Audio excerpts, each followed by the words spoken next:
18, mas inicialmente nós vamos ler apenas 2 versículos.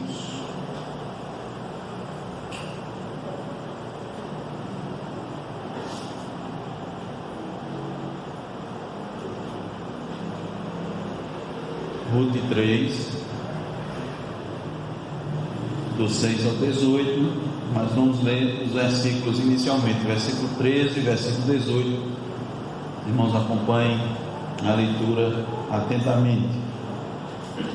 Diz o versículo 13: fica-te aqui esta noite, e será que pela manhã, se ele te quiser resgatar, bem está, que te resgate. Porém, se não lhe apraz resgatar, eu o farei. Então serve como vive o Senhor, deita-te aqui até amanhã. Versículo 18: então lhe disse Noemi: espera, minha filha, até que saibas em que darão as coisas, porque aquele homem não descansará enquanto não se resolver este caso ainda hoje. Amém. Vamos orar, irmãos. Ó Deus, aquecidos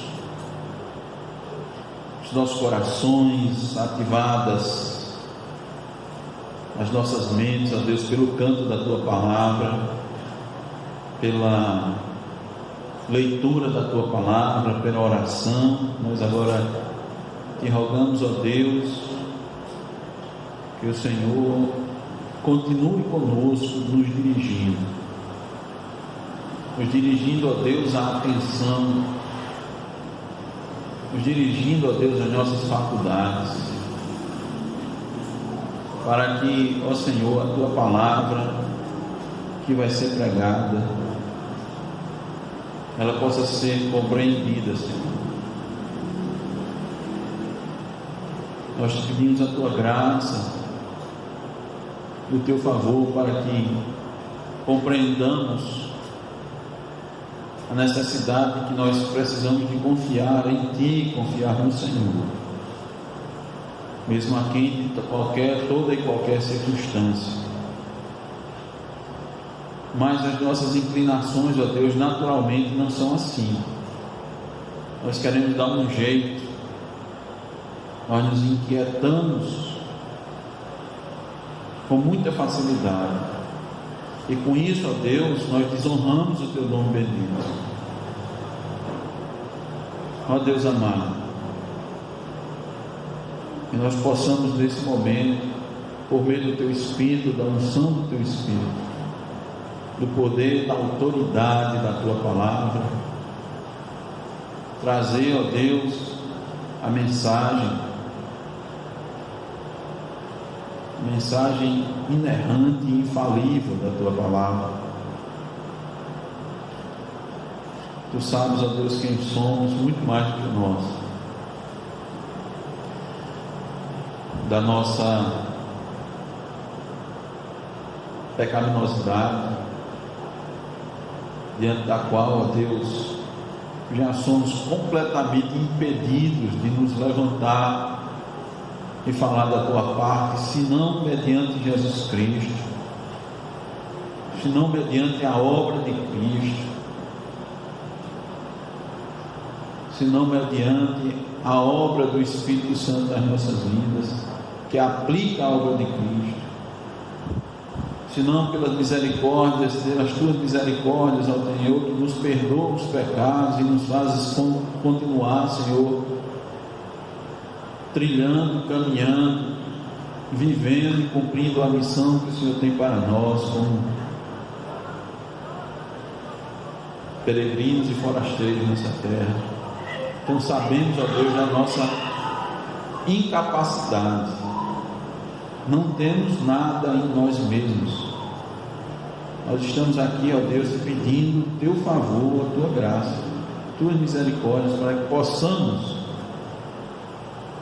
ter a condição de falar, abrir agora a Tua Palavra, expor, aplicar, para que tão somente o Teu nome bendito seja glorificado, Cristo Jesus seja exaltado como deve ser. Quanto a nós, como Apóstolo, como o profeta João diz, que nós diminuamos e sempre. Seja conosco, Senhor. Abre os olhos, os ouvidos e o entendimento de todos quantos hão de ouvir essa mensagem. Te pedimos em nome de Jesus. Amém.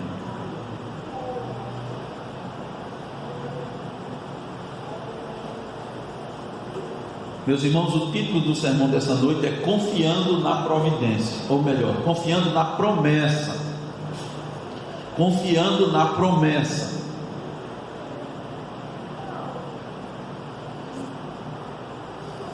O contexto, irmãos, desses versículos que nós lemos é o seguinte: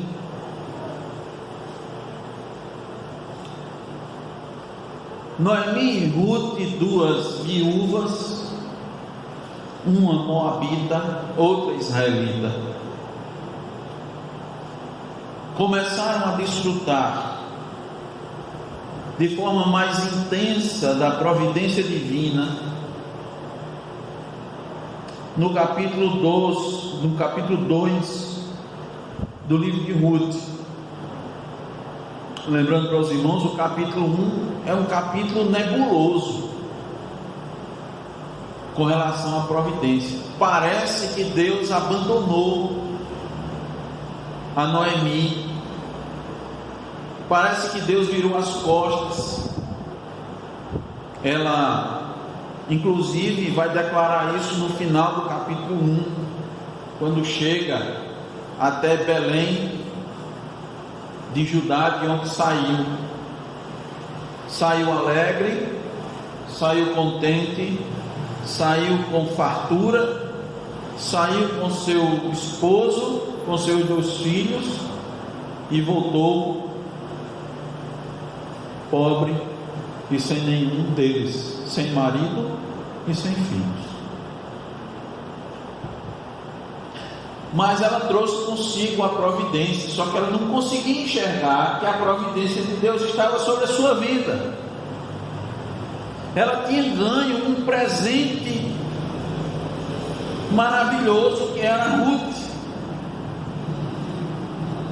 a qual deixou toda a sua família, seus amigos, sua terra e seus deuses, para professar a fé no Deus verdadeiro, em Yahvé, em Javé.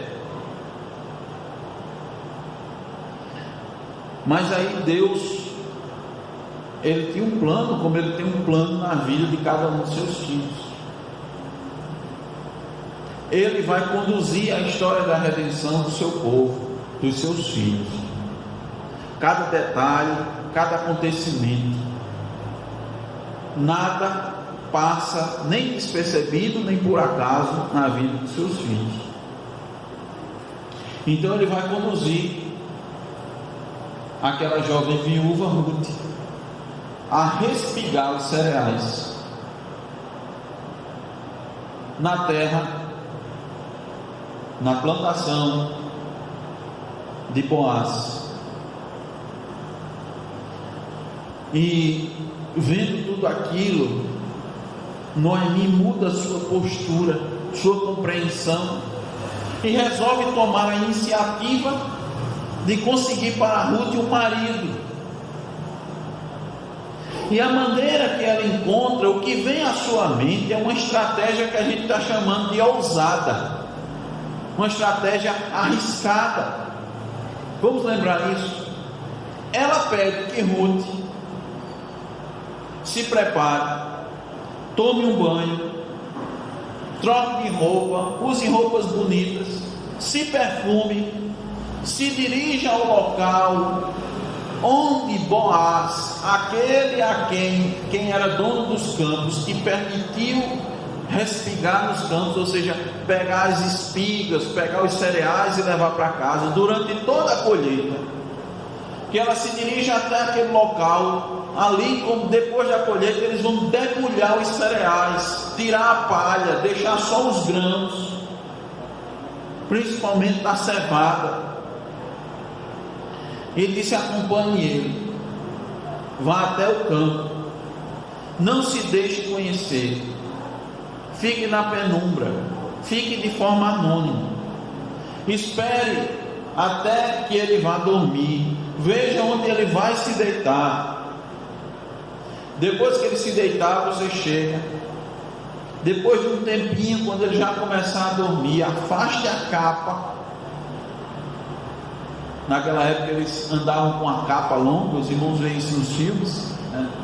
Aquela capa protegia tanto do vento, das tempestades de areia, como também de noite do frio, que era muito intenso. Então eles se cobriam com a própria capa. Então ela disse: afaste a capa dos pés dele, deite perto dos pés. Ele vai se acordar, uma hora ele vai se acordar, e quando ele se acordar, ele vai lhe dizer o que é que você tem que fazer. Irmão, não nos é explicado porque Noemi orienta Ruth a agir dessa maneira. A gente não compreende. Será que os riscos de uma atitude dessa ela não considerou? O risco era muito grande. Uma mulher procurar se deitar perto de um homem de noite, de madrugada, e elaborar um jeito que esse homem se acorde. Será que a convicção de Noemi, que ela tinha do caráter de Ruth e de Boaz, era suficiente para expô-los a uma situação tão propícia de fornicação? A gente se pergunta por que ela simplesmente não chamou Boaz para conversar depois da debulha, até mesmo despertado, quem sabe, para a sua responsabilidade de resgatador. Nos passa à mente muitas possibilidades, mas o fato é que Ruth faz exatamente como Noemi lhe orienta e vai agir com toda essa ousadia. Vamos acompanhar a leitura a partir do versículo 6. Então foi para a eira, isso aí é Ruth. A eira era o local lá onde eles faziam a debulha dos cereais, onde eles batiam os cereais ainda na casca, para tirar a casca e ficar só o cereal. Foi para a eira. Lembrando os irmãos, a eira era um local um pouco mais baixo, plano, ou de terra batida, ou mesmo de pedra, onde eles às vezes davam pancada nos cereais. Até hoje em dia se faz isso, né? Para tirar a casca do feijão. Alguns utilizavam os animais para passar com as rodas dos carros para tirar aquela casca. Então foi para a eira e fez conforme tudo quanto sua sogra lhe havia ordenado. Havendo, pois, Boaz comido e bebido, estando já de coração tanto alegre, veio deitar-se aos pés de um monte de cereais. Então chegou ela de mansinho e lhe descobriu os pés e se deitou. A própria iniciativa de Ruth nos mostra que, mesmo que tenha sido sua sogra Noemi a elaborar a estratégia, Ruth foi por vontade própria. Porque, veja, antes de receber as instruções de Boaz, ela toma a frente do processo. Veja, Noemi disse: faça assim e assim, e ela fez. Mas Noemi disse: espere que ele vai dizer o que é que você tem que fazer. Só que ela já revela um motivo pelo qual ela está naquele local. Olha o versículo 8 e o versículo 9. Sucedeu que pela meia-noite, assustando-se o homem, sentou-se. Por que ele se assustou? Possivelmente por causa do frio, né? Aquele frio nos pés estava muito intenso. No versículo anterior diz que ele foi se deitar alegre, contente, agradecido a Deus, estava desfrutando ali, tinha comido, tinha bebido, agradecido pela colheita, pela boa colheita. Boaz era um homem de Deus e sabia que se ele estava ali prosperando na colheita, tudo aquilo era fruto da bondade de Deus, não era simplesmente pelo seu esforço, não era pelas técnicas de produção, não é porque eles estavam usando sementes selecionadas, não é porque a terra estava bem adubada, era porque o Senhor tinha abençoado. Então ele foi deitar alegre, mas de repente ele se acorda e se assusta, principalmente porque no final do versículo 8 diz: eis que uma mulher estava deitada a seus pés. Ora, como não se assustar? Versículo 9: disse ele: quem és tu? E ela se identifica, mas não somente se identifica, ela respondeu dizendo: sou Ruth, tua serva, estende a tua capa sobre a tua serva, porque tu és resgatador. Para o pastor John Piper, é como se Ruth tivesse dito o seguinte: tu és o redentor, Boaz, tu és aquele que pode redimir nossa herança em nossa família, para que o nome da nossa família não seja perdida. Quero que você cumpra esse papel para mim, quero ser tua esposa. Então veja que Ruth, ela não espera logo imediato as orientações de Boaz, ela já diz por que ela está ali, e aquilo que ela deseja, e a sua intenção. Ora, uma coisa como aquela, de noite, de madrugada, 2 adultos, sozinhos, como poderia aquela palavra ser entendida?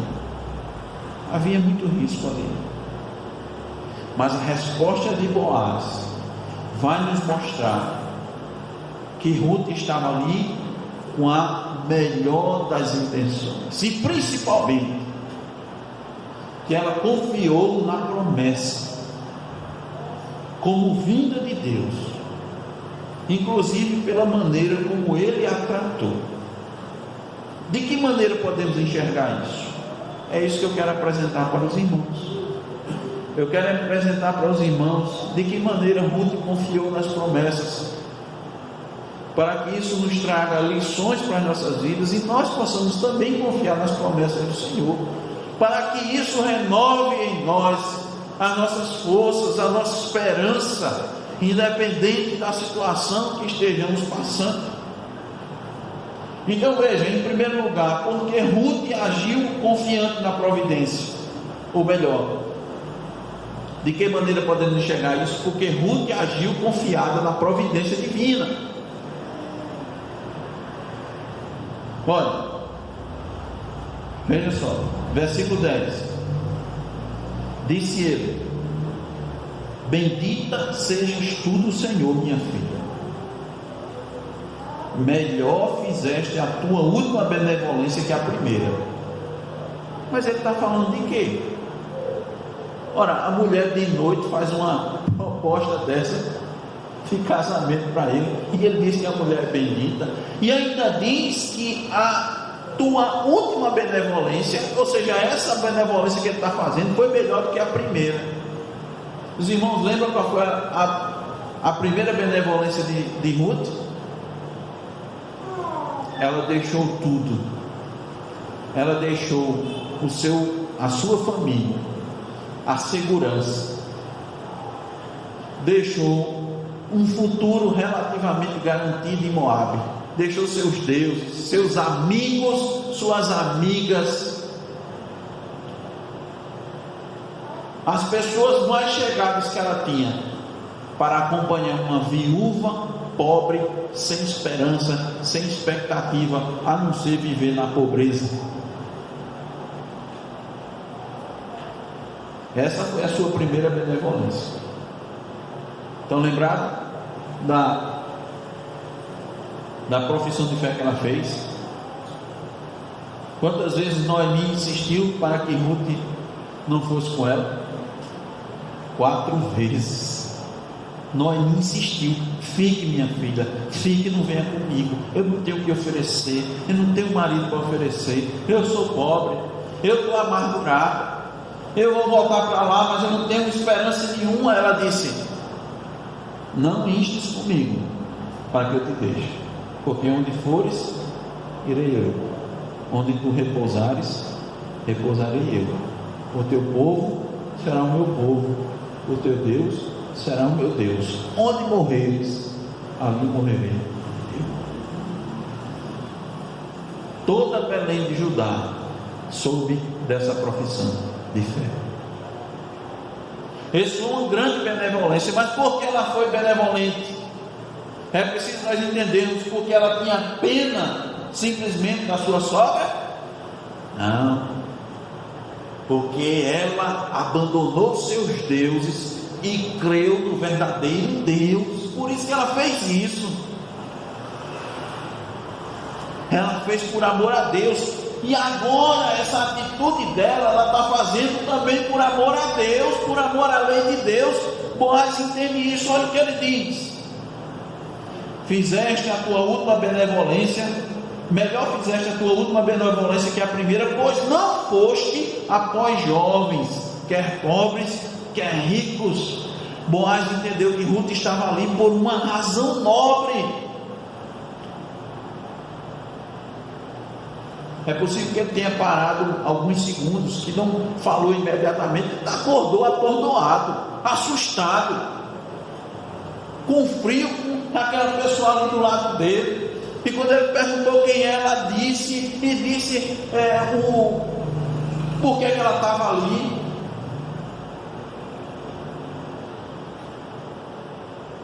O que ele respondeu, o tempo que ele parou para pensar, foi suficiente para ele entender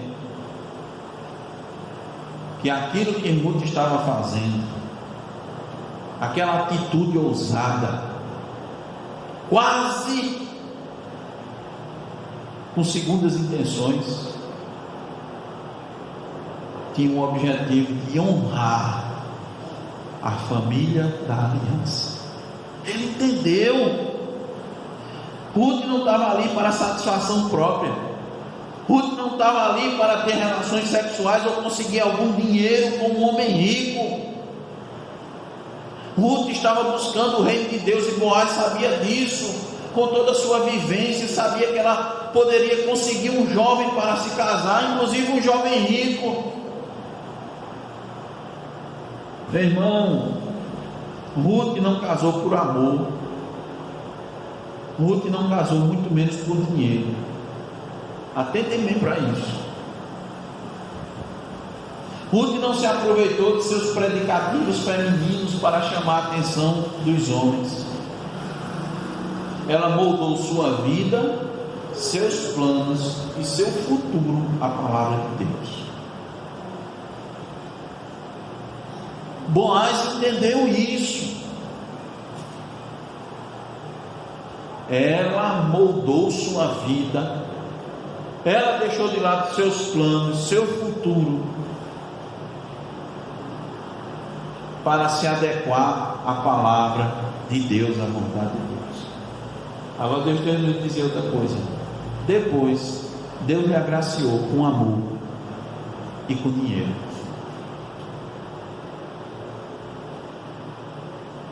Em outras palavras, ela buscou em primeiro lugar o reino de Deus, e as demais coisas lhe foram acrescentadas. Meu irmão, a fé de Ruth encantou Boaz muito mais que sua juventude e beleza. Olha o versículo 11, o que é que diz? Agora, pois, minha filha, não tenhas receio, não tenha medo, fique tranquila. Olha a promessa: tudo quanto disseste, eu te farei. Pois toda a cidade do meu povo sabe que és mulher virtuosa. Olha, irmão, olha o que é uma mulher virtuosa aqui. Uma mulher virtuosa é aquela que procura fazer aquilo que está na palavra de Deus, aquilo que honra a Deus. Os filhos de Deus, quem é verdadeiramente de Deus, vai reconhecer isso. Quem é do mundo não vai não. Quem é do mundo vai dizer: deixa de ser besta. É a primeira coisa que faz. Você é uma mulher nova, bonita desse jeito. Abra os olhos e vá procurar um homem que lhe agrade. Abra os olhos e vá procurar um homem dos seus sonhos, seu príncipe encantado, sua cara metade. É o que o mundo diz. Vá procurar realizar os seus sonhos. Pense em você. Você já deixou muita coisa para trás. Agora é hora de você pensar em você mesmo. Isso é a linguagem humana. O que é que ela fez? Ela pensou em honrar a Deus. Se não lembro por quê. Ela sabia que se ela não fizesse isso, seu esposo morto, seu sogro morto, iam perder a linhagem em Israel. O nome da família ia ser apagado. Ela disse: eu não vou pensar em mim. Eu creio nesse Deus, eu creio na lei de Deus.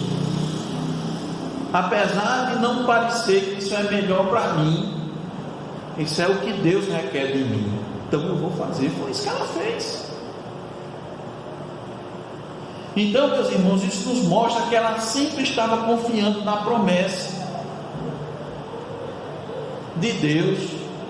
Ela sempre procurou agir confiada na providência de Deus. Lembra quando ela saiu para respigar? Ela disse: eu vou colher no campo daquele que me favoreceu. Ela não sabia nem se iam receber ela. Os irmãos sabem, os moabitas não se davam com os israelitas. Os moabitas já haviam sido opressores dos israelitas. Ela vai continuar agindo confiante na providência, porque, meu irmão, dentro desse clima aqui, um problema vai surgir. Estava tudo indo bem, mas um problema vai surgir. Olha o versículo 12. Ora, é muito verdade que eu sou um resgatador, mas ainda outro resgatador há mais chegado do que eu. Ou seja, de fato, Boaz era um daqueles da linhagem, da família, que poderia resgatar. O que é que ele poderia fazer? Comprar de volta os campos de Elimeleque. Noemi estava pobre, sem recursos, pior do que tudo isso, sem marido e sem filho. Ela morrendo, a família dela ia desaparecer. Isso era terrível para os israelitas naquela época. Mas Deus deixou a lei do resgatador, alguém da família que poderia resgatar, inclusive teria a prioridade de casar com a viúva. Mas isso tinha uma hierarquia. Havia alguém que estava mais próximo, que não era Boaz. Surgiu um problema, e um problema grave, um problema sério. Se alguém tivesse estar mais próximo, se está na prioridade, se ele quiser, e os irmãos vão de concordar, seria louco se não quisesse, se tivesse condições, não quisesse casar com uma mulher dessa, virtuosa, onde todos na cidade reconheciam isso. A probabilidade de ele aceitar era muito grande. Qual homem de Deus não queria uma mulher como essa? Só os homens de Deus querem. Normalmente quem não é de Deus não quer mulher como essa. Não serve. Porque suas qualidades estão voltadas para as coisas de Deus. Suas qualidades são qualidades espirituais. Então aqui nós temos um problema. E esses problemas surgem nas nossas vidas também. em meio às convergências, em meio às harmonias, podem se levantar problemas, dificuldades, e não há hora melhor do que esta para o cristão agir confiado na providência. Então eu quero que os irmãos observem isso. Veja aí, Noemi era a favor desse casamento, sua sogra. Ruth estava inteiramente disposta, tanto é que pediu que ele a resgatasse. E Boaz também, ele disse: eu vou fazer isso. Mas havia um homem que tinha um parentesco mais próximo de Elimeleque, um outro resgatador. Então aqui nós temos um momento de prova. Aqui há uma provação em curso. Veja, eles querem fazer uma coisa boa, eles querem fazer a coisa certa, mas tem um empecilho.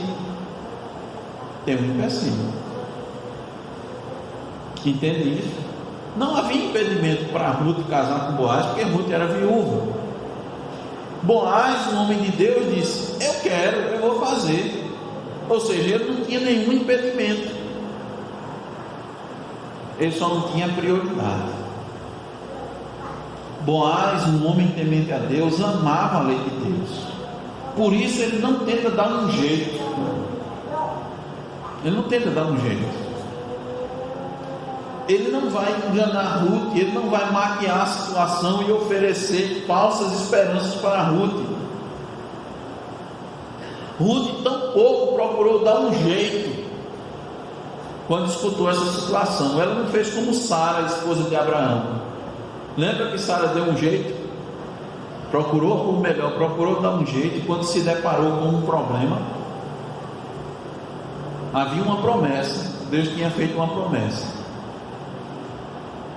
Ruth estava confiante na promessa, mas Sara deu um jeito. Procurou sua serva egípcia e ofereceu a Abraão, para que a partir daquela união viesse o herdeiro. Era costume naquela época. Preste atenção, irmãos, veja, era culturalmente aceitável. Aquilo era comum. Mas, meus irmãos, o que é comum para o mundo fazer, o crente não vai fazer, o cristão não vai fazer, só se estiver em harmonia com a palavra de Deus. E aquela atitude de Sara não estava de acordo com a vontade de Deus. Então Ruth não procurou dar um jeito. Eu quero que os irmãos vejam e entendam que Ruth e Boaz tinham atitudes bem diferentes daquela época. Por quê? Os irmãos estão lembrados que época era aquela que eles estavam vivendo? Era a época dos juízes. A época dos juízes em Israel foi uma época que a Bíblia nos diz que cada um fazia aquilo que achava melhor.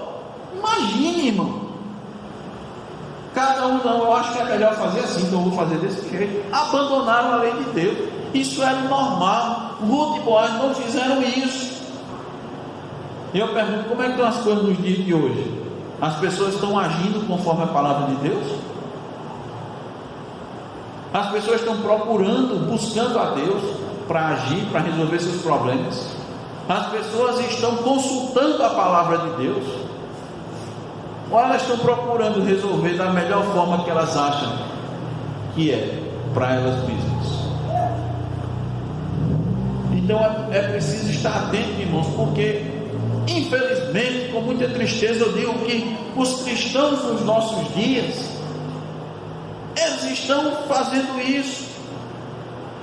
Eles estão querendo dar um jeito na situação, eles estão querendo resolver os seus problemas. Contanto que meu problema seja resolvido, tudo bem, não tem problema, que resolva. E aí vão copiar a solução do mundo. Muitas vezes estão mentindo, estão fingindo, estão enganando, estão manipulando, pagando propina, sonegando. que o seu problema precisa ser resolvido. Às vezes até acontece isso, fique tranquilo, porque todo mundo faz assim. Meus irmãos, eles queriam casar. A mulher era viúva, o homem não tinha impedimento, mas havia alguém que tinha prioridade, conforme a lei de Deus. E a lei de Deus foi respeitada, porque Ruth agiu confiante na providência. Versículo 13: fica-te aqui esta noite, e será que pela manhã, se ele te quiser resgatar, bem está que te resgate. Porém, se não lhe apraz resgatar-te, eu farei, tão certo como vive o Senhor. Deita-te aqui até amanhã. Dá para perceber, irmãos, que quando um casal ele busca fazer a vontade de Deus, cumprir a lei de Deus, Deus vai honrá-los. Veja, observe que a preocupação de Boaz aqui era que Ruth fosse redimida, mesmo que por outro homem. Ele queria casar com Ruth, mas a lei de Deus dizia que tinha outro homem na prioridade. Ele disse: olha, se o outro quiser, que seja feita a vontade de Deus. E quanto a mim, aí a gente vai dizer, e quanto aos meus sentimentos, hoje tem muito isso, e quanto aos meus sentimentos, e a minha situação como fica? Observe, irmãos, hoje está muito isso, o hedonismo, o olhar para si, o narcisismo está muito forte. As pessoas querem satisfazer as suas vontades, como nós dissemos, resolver os seus problemas. Ele está com um problema emocional, ele quer resolver, seja de que maneira for. Ele está apaixonado, ele quer que essa paixão seja correspondida, independente se é da vontade de Deus ou não. Então o importante é o que eu sinto, não é o que estão dizendo por aí, meu corpo, minhas regras. E Deus, e a lei de Deus.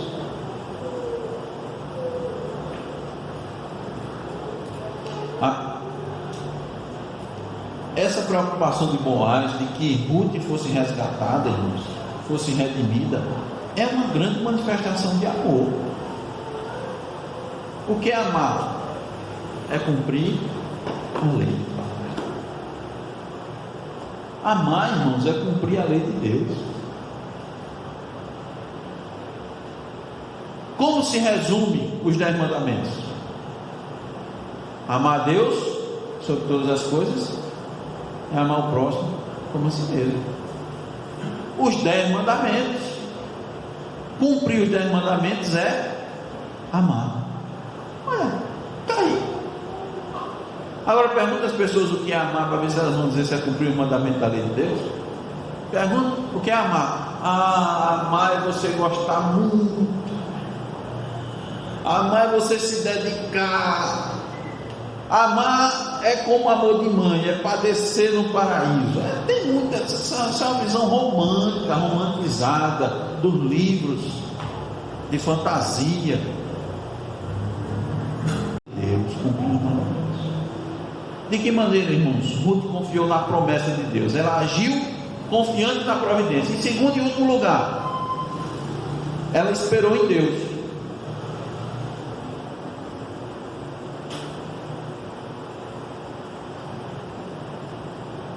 14, versículo 14.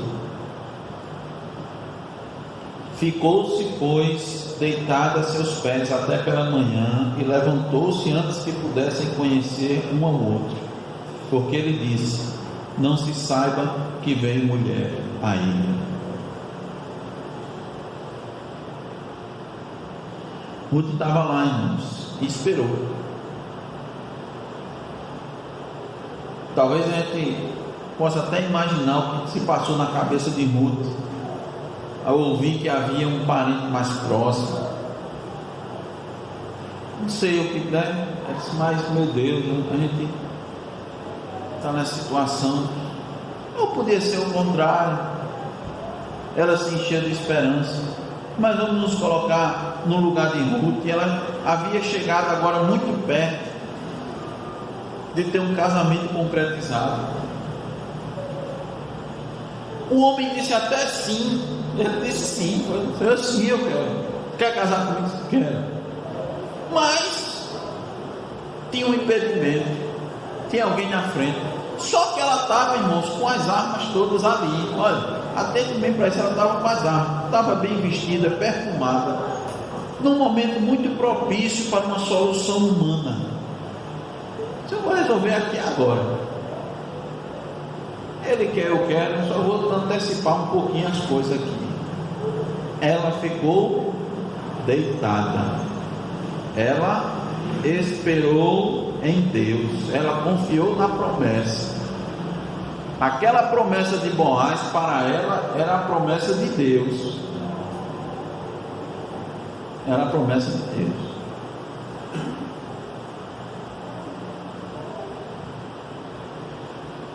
Pensa agora naquele cenário.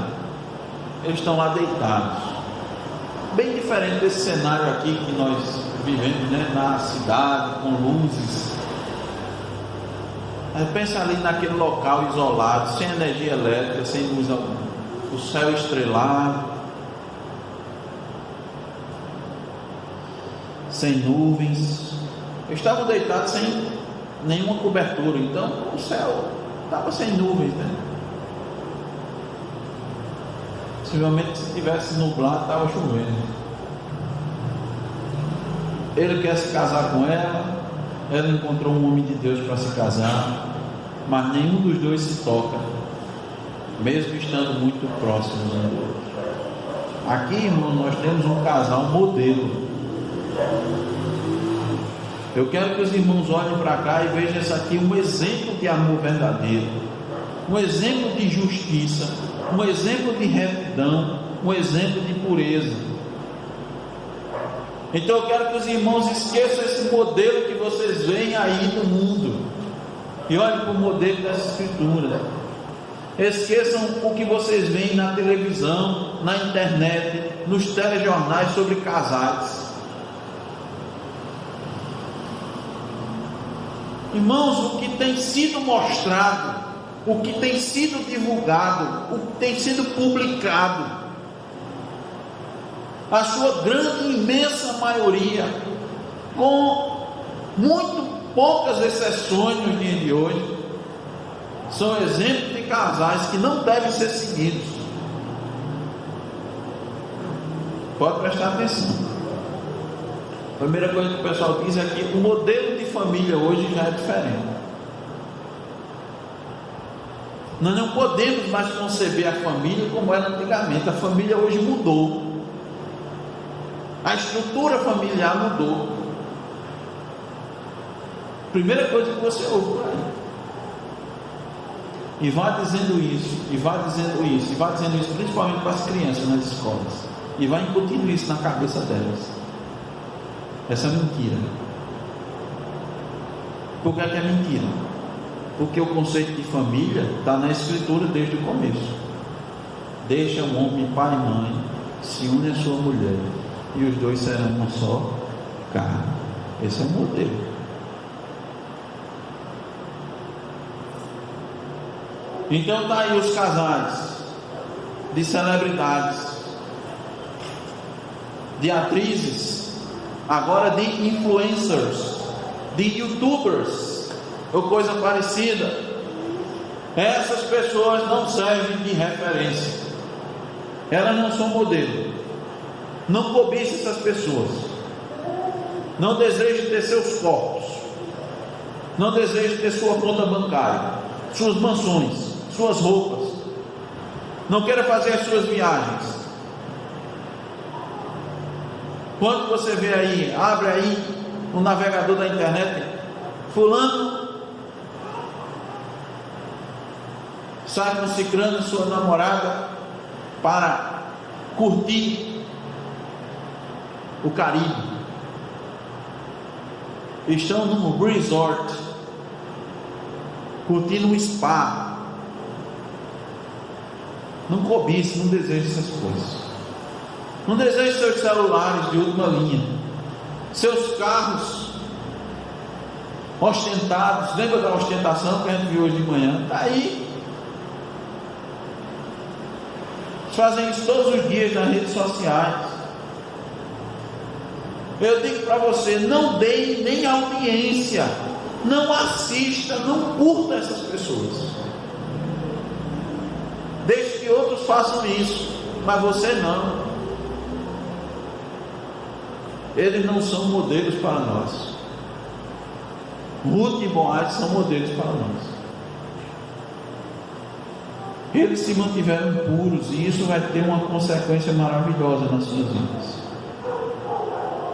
Atentem, meus irmãos, olha, a pureza desse momento aqui, de Ruth e Boaz, e os propósitos divinos vão dar as mãos para conduzir a uma linhagem que trará Cristo ao mundo.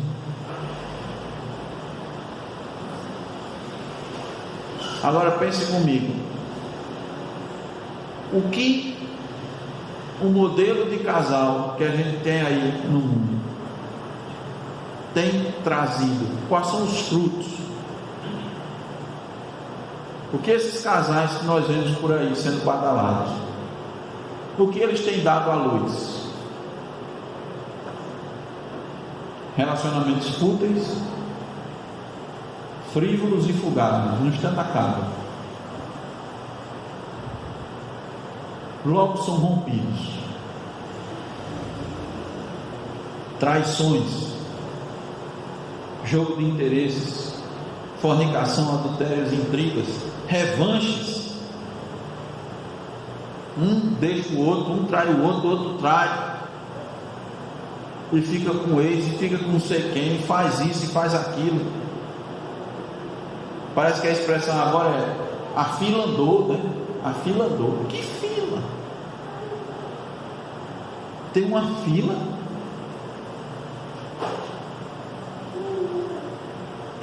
Qual é a consequência de divórcios? Filhos crescendo separados dos pais, falta de referência, e depois as pessoas não sabem porque o mundo está como está. Porque da violência, porque da desestruturação dos lares, porque das drogas, porque da falta de respeito. Faça como Ruth, espere em Deus. Espere até que tudo seja feito da forma justa, conforme os princípios e diretrizes da lei de Deus. Eles ficaram lá e dormiram o restante da noite. Não sei se dormiram, não sei se ficaram acordados, eu sei que eles ficaram lá.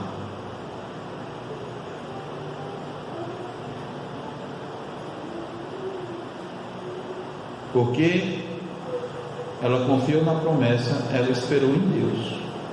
E a espera em Deus sempre traz recompensas. Sempre traz recompensas.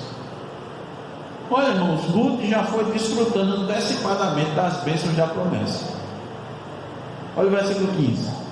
Disse mais: dá-me o manto que tem sobre ti e segura-o. Isso aí eles ficaram até que se levantaram, ainda escuro. Ainda não estava claro, mas ela se levantou cedo.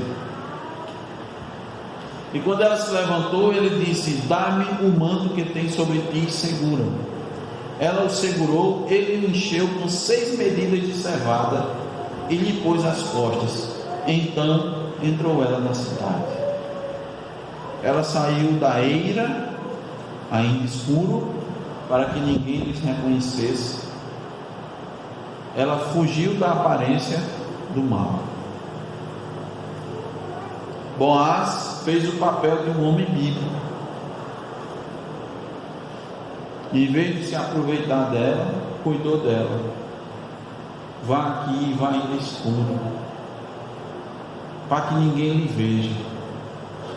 Pode ser que alguém esteja bêbado ainda por aí. possa lhe fazer mal, se aproveitar de você. Alguém possa lhe ver e toda a sua honra possa ser destruída com comentários, com maledicência, fofoca, né? Seu nome pode ir embalando rapidamente. Então ele está cuidando dela, ele está protegendo, ele está provendo. Ele está provendo. Proveu os cereais para ela. Ele lhe dá esperança, ele orienta, ele encoraja. Isso é um homem bíblico. Esse é um homem de verdade. Esse é um homem de verdade. Ele segura suas inclinações, suas paixões, e age como protetor, como provedor. Ele ama. Isso aqui é uma atitude de amor, já mostramos aos irmãos. Esse aqui é um exemplo de um homem bíblico. Versículo 16: em chegando à casa de sua sogra, esta lhe disse: como se te passaram as coisas, filha minha? Noemi talvez não tenha dormido também. É possível que ela não tenha dormido.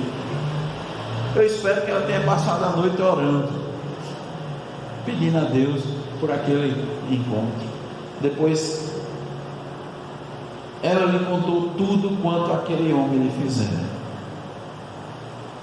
Ruth volta para a sua sogra mais uma vez com as mãos cheias.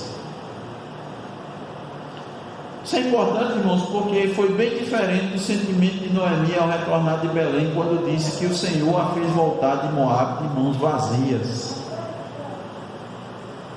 São as palavras, a gente vê os contrastes aqui. Versículo 17: e disse ainda: estas 6 medidas de cevada ele mais deu, e me disse: não voltes para a tua sogra sem nada. Irmão, 6 medidas de cevada aí, isso é mais de 20 litros. Tudo quanto ela pôde trazer, ele colocou para ela. Aqui, irmãos, Ruth não apenas encheu sua despensa de alimentos, mas principalmente seu coração e o coração de Noemi de esperança estavam cheios. E essa esperança vai se concretizar em grande alegria quando naquela casa se ouvir o choro de uma criança. Elas ainda não sabem, mas vai acontecer isso. Aqueles cereais, eles estão prefigurando a fertilidade daquela família, que até aquele momento nunca havia acontecido. Lembremos, Malom e Quilião morreram e não deixaram filhos. O relato detalhado que Ruth contou a Noemi fez agora a experiente israelita Noemi confirmar que a intenção de Boaz era muito mais do que alimentar 2 viúvas. Ele estava determinado a tomar todas as providências cabíveis para se casar com Ruth e cumprir com seu papel de resgatador. Concluindo, irmãos, o versículo 18 nos diz: então lhe disse Noemi: espera, minha filha, até que saibas em que darão as coisas, porque aquele homem não descansará enquanto não se resolver este caso, ainda hoje. Ainda hoje. Ruth agiu confiando na providência, fazendo tudo o que estava ao seu alcance, e agora ela deveria continuar esperando em Deus com paciência. Da mesma forma, irmãos, devemos lançar sobre Deus toda a nossa ansiedade, porque Ele tem cuidado de nós. Está lá em 1 de Pedro 5, 7. É claro que devemos ficar atentos aos acontecimentos, mas nunca inquietos, sem que a ansiedade tome conta de nós com aquilo que vai acontecer, porque nós devemos confiar nas promessas do nosso Deus. O salmista nos diz: entrega o teu caminho ao Senhor, confia nele, e o mais Ele fará. Salmo 37, 5. Esse foi o conselho de Noemi: espera, minha filha, até que saibas em que dará as coisas. Em outras palavras, está dizendo: confie, Ruth, nas promessas. Agora você deve tão somente confiar. Fique em casa e confie. Por quê? Porque ela podia tentar ajudar Boaz a cumprir sua promessa, né? Ele fez tanto por mim, agora eu vou também fazer alguma coisa. Quem sabe ela pudesse dizer: eu vou lá para conversar com o resgatador. Eu vou dizer para ele que ele abra a mão do direito dele, né? Que as coisas deu tão certo aqui, quem sabe, né? Com minha palavra. Há tempo para tudo, diz Eclesiastes 3. E a gente tem que ter cuidado, irmãos, para não tentar ajudar a Deus. Escute bem isso. Temos que ter cuidado para não tentar ajudar a Deus. A tendência da nossa natureza é ficar agitada e querer buscar solução por nós mesmos, fazer algo para resolver o problema, quando esse tipo de atitude só vai piorar. Observe que um ótimo indicativo se estamos confiando na promessa de Deus é vermos se de fato estamos quietos. Uma ótima prova de fé e confiança na providência é se sabemos a hora certa de esperar o desenrolar das coisas. E eu pergunto, já para concluir: temos manifestado a certeza de que Deus não irá descansar até que a nossa questão seja resolvida? Porque foi isso que Noemi disse de Boaz. Disse a Ruth: olha, Ruth, Boaz não vai descansar até que isso tudo seja resolvido.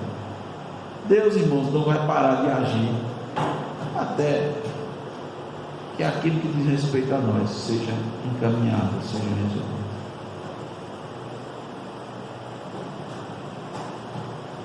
Por meio de Cristo, todas as coisas cooperam para o bem daqueles que amam a Deus. Romanos 8:28.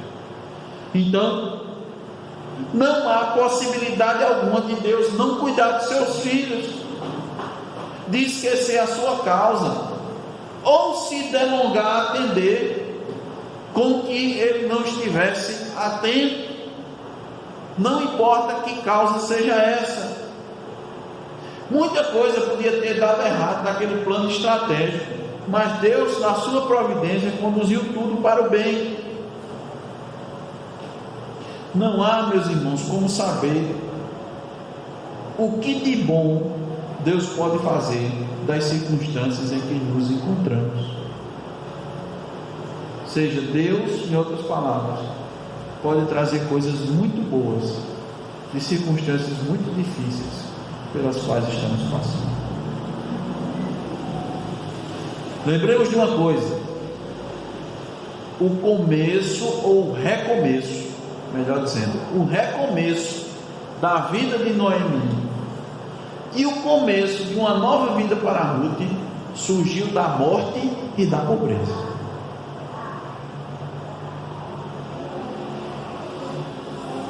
Pense nisso. Para Noemi e para Ruth, o recomeço surgiu da morte e da pobreza. É por isso que nós podemos crer que Deus está trabalhando para o nosso bem. Confie nas promessas. É isso que nós devemos fazer. Que Deus nos abençoe a entender essa palavra. Amém. Vamos orar.